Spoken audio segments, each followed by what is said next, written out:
तो दोस्तों स्वागत है आप सभी का XYZ मैथ के नए वीडियो में। तो आज के वीडियो में हम बात करेंगे कि समीकरण हल कैसे करते हैं। ठीक है, तो इस इक्वेशन में हमें x की वैल्यू भी निकालनी है और x को सत्यापन भी करना है कि ये क्वेश्चन x की जो भी वैल्यू आ रही है उसको रखने के बाद ये इक्वेशन सही है या फिर गलत है। ठीक है, तो काफ़ी डिटेल में बात करेंगे। उससे पहले बता देना चाहता हूँ कि रेखीय समीकरण जो हमने चैप्टर स्टार्ट किया है, जो अभी ये इसका क्वेश्चन देख रहे हैं इस चैप्टर का, इससे पुरानी वीडियोस आप देखना चाहते हैं 5-6 वीडियोस मैंने बना रखी, अलग अलग इक्वेशन पे, अलग अलग टाइप के इक्वेशंस पे एक सेपरेट वीडियो बना के हमने डिस्क्रिप्शन में एक प्लेलिस्ट बना के आपको दे रखी है। ठीक है, चैप्टर नंबर 2 मिल जाएगा और 1 आपका घातांक था। घातांक को मैंने कंप्लीट आपको पढ़ाया। ठीक है, बिल्कुल ए से लेकर जेड तक सारी चीज़ें आपको कंप्लीट कराई है। ठीक है, तो उस चैप्टर को भी आप कंप्लीट कर सकते हैं। तो चलिए आज के इक्वेशन को सॉल्व करते हैं।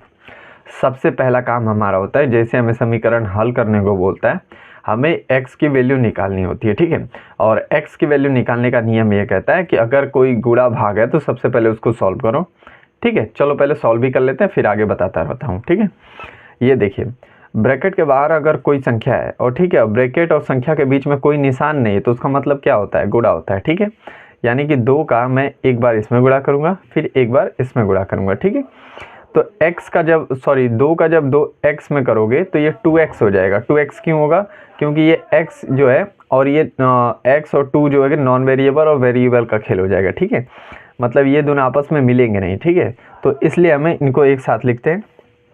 तो इसको लिखेंगे हम, ये हो जाएगा आपका 2 और ये x। ठीक है, इसको 2 बना लीजिएगा। 2 का x में गुणा करोगे 2x, अब 2 का -1 में गुणा करोगे तो ये आएगा -2।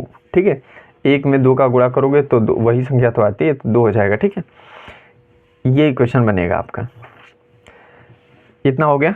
अब देखिए, जब आप जोड़ घटाना कुछ भी आपको इक्वेशन दिया है वो अपडेट कर चुके हैं, तो उसके बाद आपको करना होता है, सिंपल सा एक नियम है कि जिस भी वैल्यू निकालनी है उसको एक साइड रखिए, बाकी सारी संख्याओं को अगले साइड भेज दीजिए। ठीक है, तो पक्षांतर का नियम यहाँ पे लगेगा।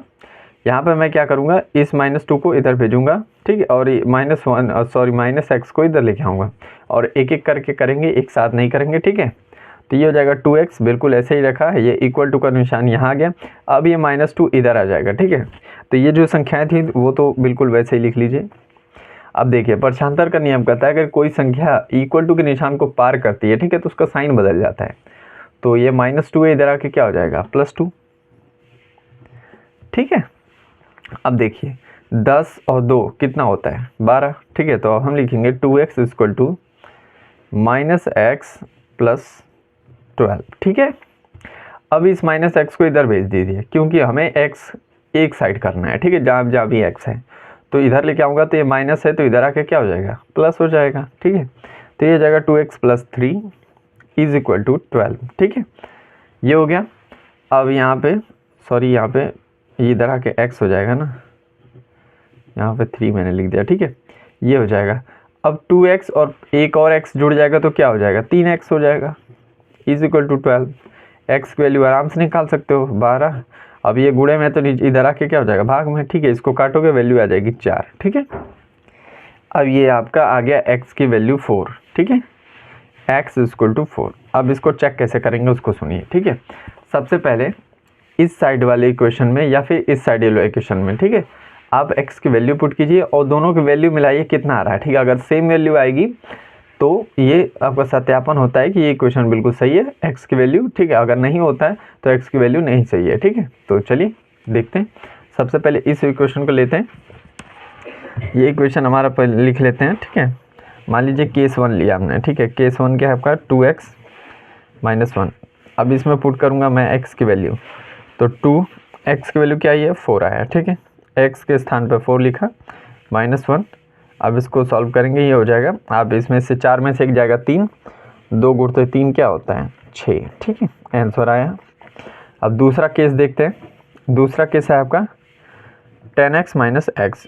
ठीक है, अब इसको निकालेंगे तो ये हो जाएगा आपका 10x - x की वैल्यू क्या है? 4 है, तो 10 में से 4 गया तो क्या बचेगा? 6। तो आप देख सकते हैं 6 इक्वल टू 6, बिल्कुल सेम नंबर आया है। ठीक है, तो जब भी आपकी वैल्यू सेम आए दोनों कंडीशन में, तो आप बोल सकते हैं कि ये सत्यापित होता है कि ये समीकरण बिल्कुल सही है। ठीक है, तो आज के वीडियो में बस इतना ही रखते हैं, मिलते हैं अगले वीडियो में, तब तक के लिए पढ़ते रहिए। और ये इक्वेशन खत्म हुआ, अगला टाइप का इक्वेशन अगली वीडियो में मिलेगा। ठीक है।